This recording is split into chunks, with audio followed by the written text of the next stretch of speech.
Ship the feed. Shalom.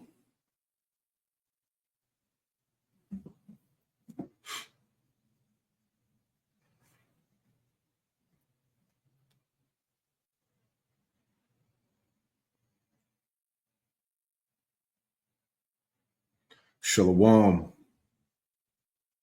All right, we should be up there. Shalom. All right, there we go. All right, Shalom. Before I get started, I want to give all the praise, honor, and glory to Yahweh Bahasham, Yahweh Shai Bahasham Rakakwadash. Double honors to the apostles and elders of Great Millstone who taught me this truth. Shalom to the hopeful elect.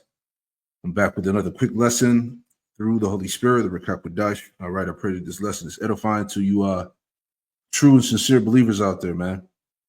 All right, this is another news and prophecy. This hell is almost over. All right, so I wanted to go through a couple of articles here just to kind of, solidify that point, to show us that, again, that our salvation is nearer than we believe. All right, and we're going to continue to watch out as we've been doing, staying occupied in prophecy. All right, paying attention to the signs that the Lord has given us in the heavens and on earth. All right, so with that being said, jumping into this article here. All right, this is from America's First Report. I do a lot of my news and prophecies from this site here. Good content. But anyway, the title here, the headline, it says, "A blood moon rises as, quote, wars and rumors of wars intensify." All right, so there's a blood moon that's coming up, I believe, this Sunday. Let's read into it here. Okay. But everything around the planet Earth is intensifying. Wars, hate, division. Okay. The spirit that's in the air right now. Okay. A collapse of America's society. Okay. All these different things that detail the end of Babylon, right? But I read it on here. It says here in this article, it says, "Remember these days because these are the days when global leaders could have reversed course before it was too late." It says 2025 has certainly been a year of war. All right. And the past couple of lessons that I've done have been, surrounding the topic of war. Okay. The nuclear war that's coming upon the earth, and a war that's been declared against you Israelites. All right. You so-called Negro, Latino, Native Americans, Hispanics. All right. So 2025 has certainly been the year of war. Right. It says, "And it appears that things are poised to go down to an entirely new level in months ahead. If we do not choose to step back from the brink, eventually we will be pushed over the edge. Sadly, we continue to see escalation after escalation as we tumble toward the unthinkable." Right? This is, "Meanwhile, ominous signs continue to appear in the heavens." Now, I want to make a real quick point, not to get off topic. All right. But, just another faith booster. Now, people can say this is real, it's not real, but I want to show you which was going viral when somebody had posted it on Instagram. Let me just pull it up. Right. Because what did it say? It said, "Meanwhile, ominous signs continue to appear in the heavens." Right. Check this out.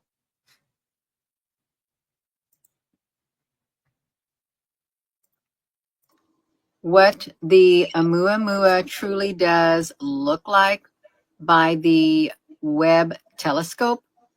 Is that what the Oumuamua looked like? It was the first interstellar visitor to come our way back in 2017, and it just so happened to be the same time Hurricane Maria came through Puerto Rico, and the Arecibo telescope, the largest radio telescope in the world, was out of commission. They didn't get much data at all. The Oumuamua. Right. So you could argue and say it's not real, whatever the case is. But the fact, hey, the Lord has given us very heavy signs, man. All right. This is supposed to be from the James Webb telescope. All right. This is what the Oumuamua, chariot supposedly looked like. All right. So it's shit that's going on, man. Matter of fact, let's get a quick scripture here. All right, because the Lord has given us those signs. All right, you can argue all you want to, man, but at the end of the day, we believe. All right, these are faith boosters to us. Right. So anyway, Isaiah 51. Thinking about that real quick, and we'll get back to the article. All right. So this is Isaiah 51. Pull this up. Here we go. Isaiah 51:6. We'll start at 5. This is Isaiah 51:5. It says, "My righteousness is near, my salvation is gone forth, and my arm shall judge the people. The isles shall wait upon me, and on my arm shall they trust." Right? Verse 6. "Lift up your eyes to the heavens and look upon the earth beneath. The heavens shall vanish away like smoke, and the earth shall wax like an old garment." Because we that nuclear war is very close, man. All right, closer than what most people understand. All right, the end of this world is going to be very chaotic. All right, it says, the heavens shall vanish away like smoke, and the earth shall wax old like a garment, and they that dwell therein shall die in like manner. All right, I was thinking about Malachi, the 4th chapter. All right, on how the Lord said He was going to burn this place up. Right. It says, "But my salvation shall be forever, and my righteousness shall not be abolished." Right. Now I just want to add something real quick. Just adding on to that destruction. All right. Wisdom of Solomon. Let's pull that up real quick. And then we'll go back to the article after this. All right. Wisdom of Solomon 5:14, right?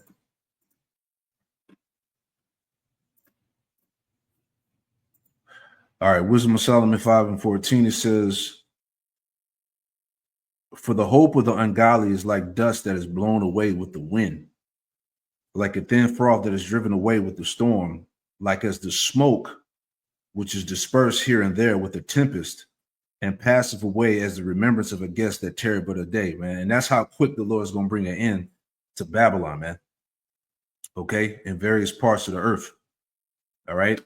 So anyway, that's the time again that we're approaching. All right, you got signs in the heavens. All right, we're approaching the towards the unthinkable, as we were reading here, escalation after escalation. All right, nonstop on the block, right? So let's go back to what we're reading here. All right. So reading on in this article, it says, "On Sunday night, a blood moon eclipse will be visible in both the Middle East and Ukraine. In fact, it will be clearly visible over large portions of Europe, Africa, and Asia." It says stargazers, including in Israel, will have a chance to see a blood moon on Sunday night during a total lunar eclipse visible across Asia and swaths of Europe, Australia, and Africa.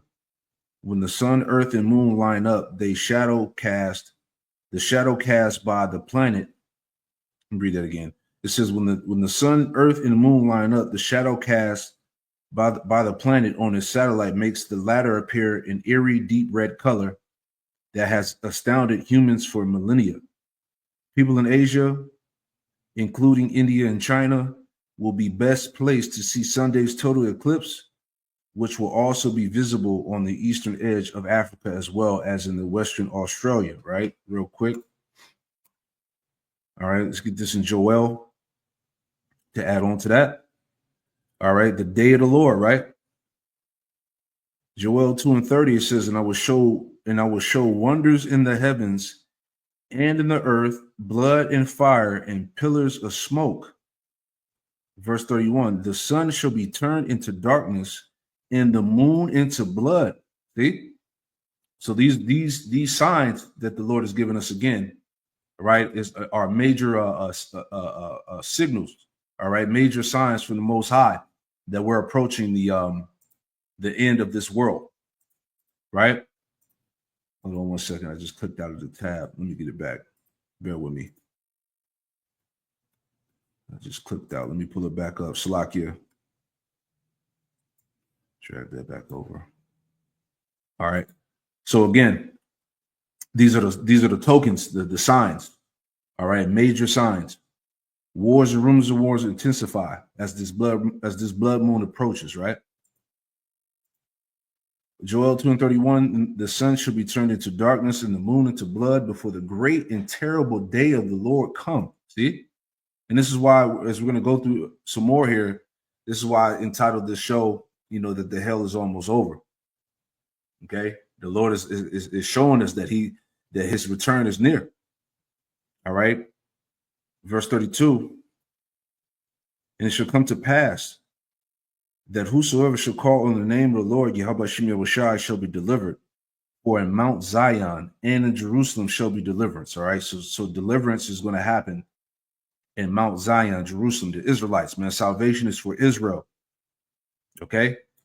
As the Lord, Yahweh Shem Yahushai, have said, and in the remnant whom the Lord, Yahweh Shem Yahushai, shall call. All right. So not only is salvation for the nation of Israel, all right, but it's for the remnant. All right, the elect on this side, man, the 1/3 in whom the Lord shall call, right? This is Luke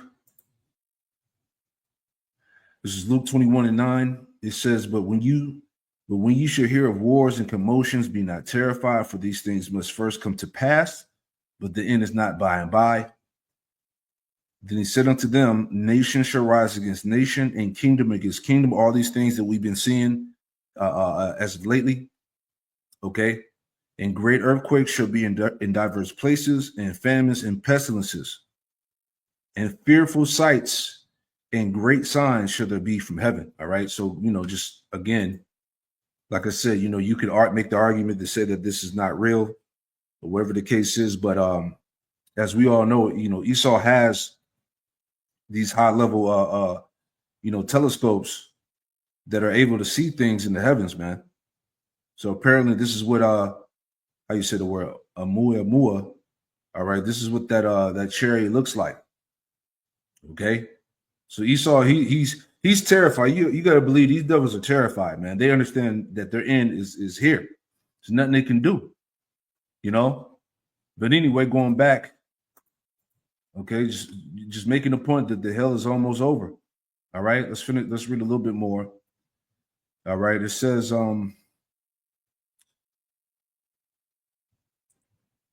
So it says, where we stop at right here. It says, so when the sun and earth and moon line up, it says the shadow cast by the planet on its satellite makes the latter appear an eerie and deep red color that has astounded humans for millennia.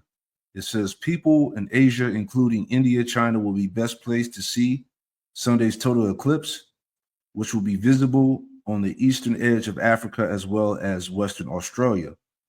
It says, I have written much about the unprecedented series of blood moons that we have been witnessing in recent years, right?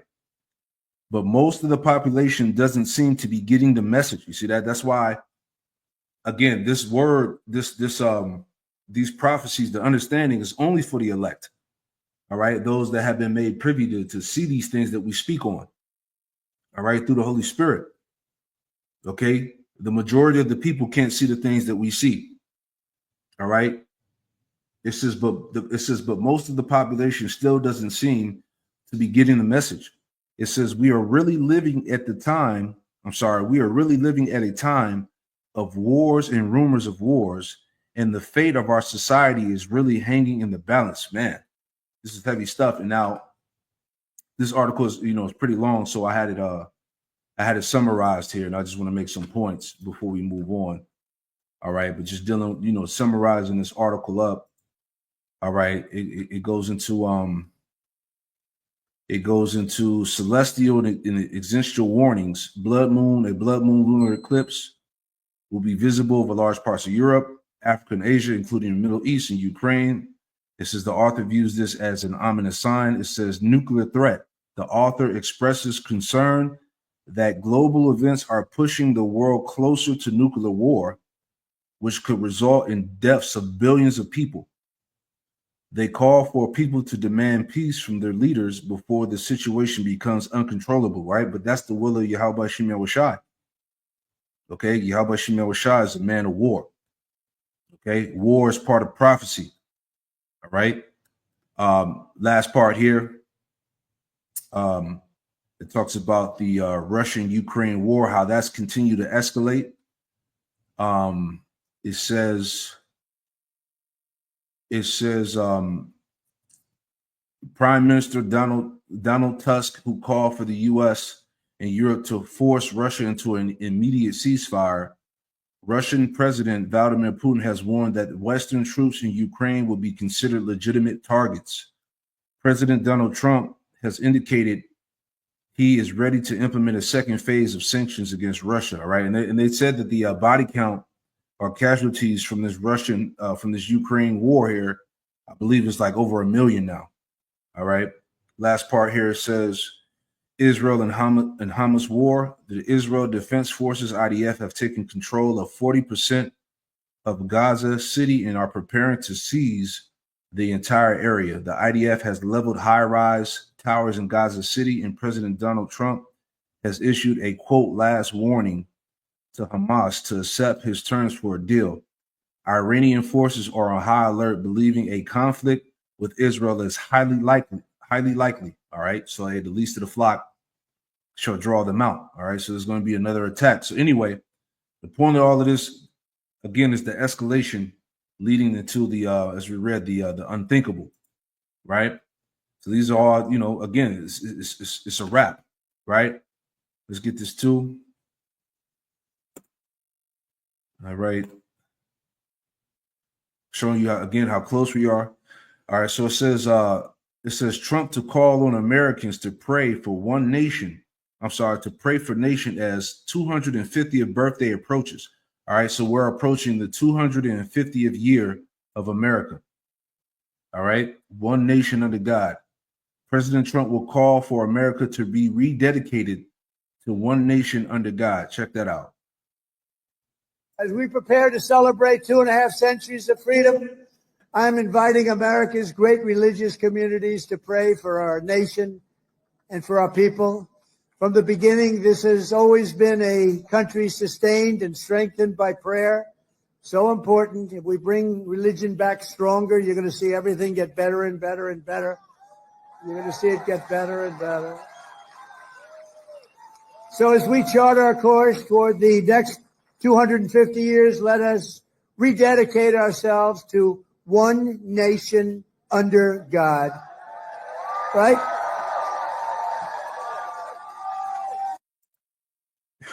What a joke, right? Hey, Jeremiah 51, no hill in the Babylon. Okay. Let me get this too. All right. Oh, yeah, that's a good precept, brother. Real quick. This is the end is come, 2nd Ezra 6:20.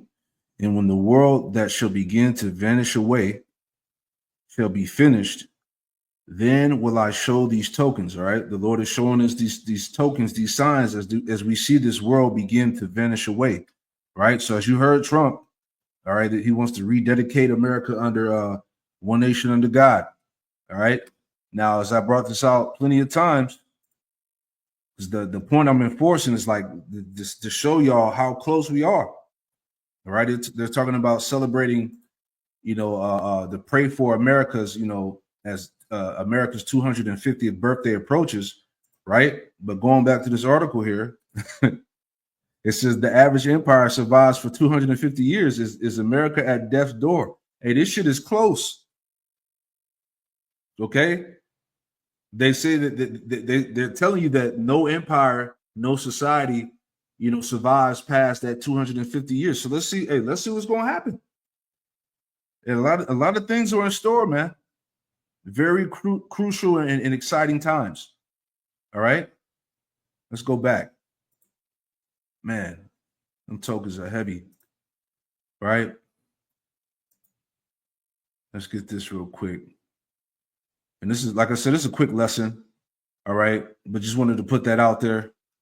All right. Is there anything we want to take from this article here?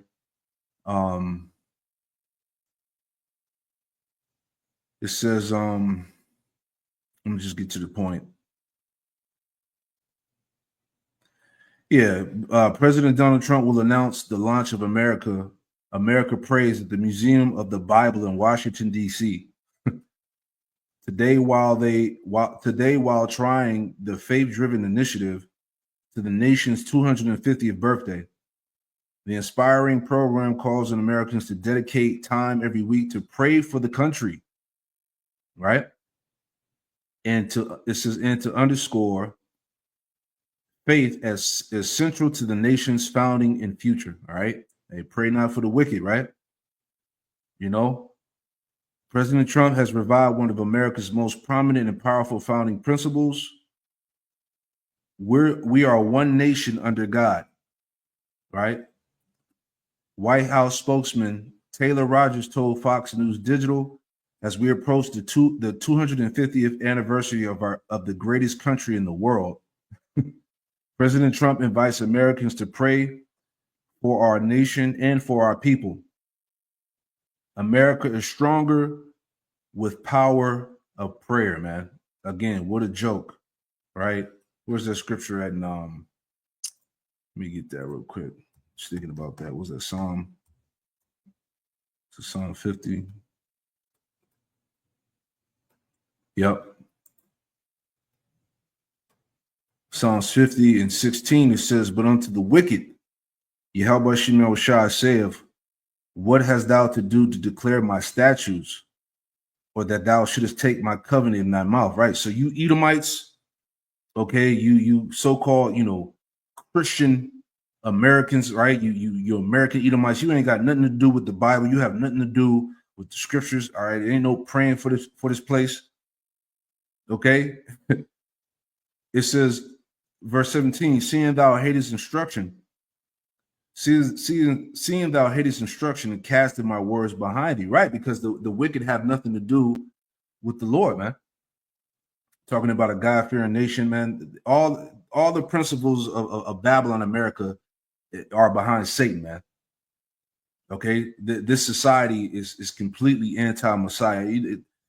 America has nothing to do with the scriptures, man. Okay, so all this place is doing is just bringing fire upon itself, man. Okay, there's another one I was thinking about. We said Isaiah, straight to the point. Was Isaiah 48? Yeah, Isaiah 48 and 22. There is no peace, save the Lord, Yahweh Shemel Shah, unto the wicked, man. So there ain't no prayer for Babylon. There ain't no peace coming to this place. All right. There is no peace, save the Lord, unto the wicked. All right. This place is due for wrath. All right. As we just read. Okay, is America at death's door? All right. It's about to be a done deal, man. All right. And I want to get into this real quick and we'll wrap this up. All right, because everything about Babylon is done. Okay, this came out today as well. This is from Yahoo Finance. The cost of achieving your American dream is on the rise. All right, so now it went from the American dream costing $4 million. Now it's at $5 million. This is $600,000. Well, the American dream in 2025 cost a whopping $5 million. This is $600,000 more than it did last year. It's according to an Investopedia study that estimates the lifetime cost of 8 major life categories commonly associated with achieving the American dream. This includes retirement, home ownership, and healthcare, among other categories. Joining me now, I got Caleb Silver, editor-in-chief at Investopedia. Caleb, always great to see you. So the American dream is going to cost $5 million.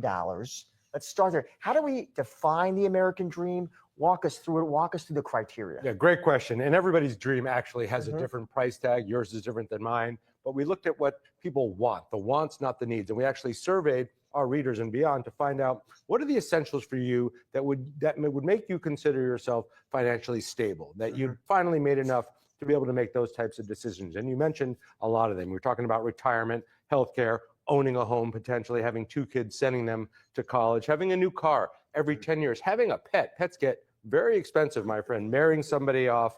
So looking at an annual vacation, all these things priced in today's dollars, these things add up to about $5 million plus. The thing is, as you know, if you make the median income throughout your whole working life, 25 to 65, you get to around $2.3, $2.4 million, depending. There's that gap there. Again, everybody's price tag is different, but these are the things that most people associate with, if I've done the work, if I worked hard, if I've saved, this is what I should be able to have. Again, the wants, not the needs. Pets are expensive, by the way. Absolutely. I mean, my vet took a few teeth out of my dog. I didn't know she had teeth. Thousands, Caleb. $5 million. How does that compare versus last year? It went up 600,000. Yeah, but we also added a little bit more around healthcare, because we took healthcare at a base level in our initial surveys of the last couple of years. But we know that people, by asking them through the survey, are thinking about premium healthcare in case something happened beyond the very basic. So that's very important to American families, and they said as much, and that is about $414,000 over a lifetime. Again, these are lifetime costs, adult lifetime costs. And you look at retirement, $1.6 million. That would give you around $67,000 to $68,000 a year for 20 years after the retirement age of 65. Again, for some people, not nearly enough. For some people, too much. But it all depends on what it costs to be the you that you want to be. And that's how we boiled this down. The $5 million, how does that compare to sort of the lifetime earnings of most Americans? Yeah, it's about 2 to 3 million higher than most people are going to earn, which is why we need to invest. How do you fill the gap? You fill the gap through investing, through saving, through owning assets. And if you're not investing or you don't have asset ownership, it's very hard to cross that threshold into the feeling wealthy, that sense of I can make decisions based on what I need to do for what's best for my family without worrying too much about money. Yeah, so in the lack of better word, all right, it's over. Who has money to fucking invest and save? Okay, the American dream went from $4 million to $5 million. It's over, man. All right, you still have hope and trust in this place? You're a damn fool. All right, the American dream is just that, a damn dream. Right? This is it, man. That's why I said again. Can't you see it? Right? Hey, the hell is almost over. This shit is done. All right. Sirach or Ecclesiastes chapter 34 in verse 1, it says, the hopes of a man void of understanding are vain and false, and dreams lift up fools, man. And you people are fools that continue to trust in this fucking place, man. To think that you're gonna make it, man. That you're gonna be living on top in Babylon. Babylon is falling, man. The economy is done. All right. Society is going cashless. They're pushing the chip. Okay. People are in despair. People are struggling, man. Okay. It's a wrap. Hyperinflation. All right. The cost of living is a done deal. All right. It's time to detach and get your mind out of this place. Verse 2, whoso regardeth dreams is like him that catcheth at a shadow and followeth after the wind. Right. It's all in vain. The vision of dreams is the resemblance of one thing to another, even as the likeness of a face to a face. Of an unclean thing, what can be cleansed? And from what thing which is false, what truth can come? Right? See, and people are seeing that everything about Babylon is a fucking joke. It's all lies, man. Okay, the American dream, the land of the free. All right, you go to college and you get this this degree, all right? You fucking, all of this damn debt, from tuition and all of that. All right, people that graduated college, got all these high-paying degrees, and got nothing to show for it, man. Especially now, So people are realizing that everything about this place is a fucking rap, man. Okay, Micah 2:10. This land is not our rest. Okay, so it's over. What else can we say, man? All right, the hell is almost over. Right, so that's it, man. Hey, short and sweet, straight to the point, man. Just want to put that out there, man. All right, hey, it's amazing times right now. Shit is going down. Hey, so continue to be occupied in prophecy. Shalom.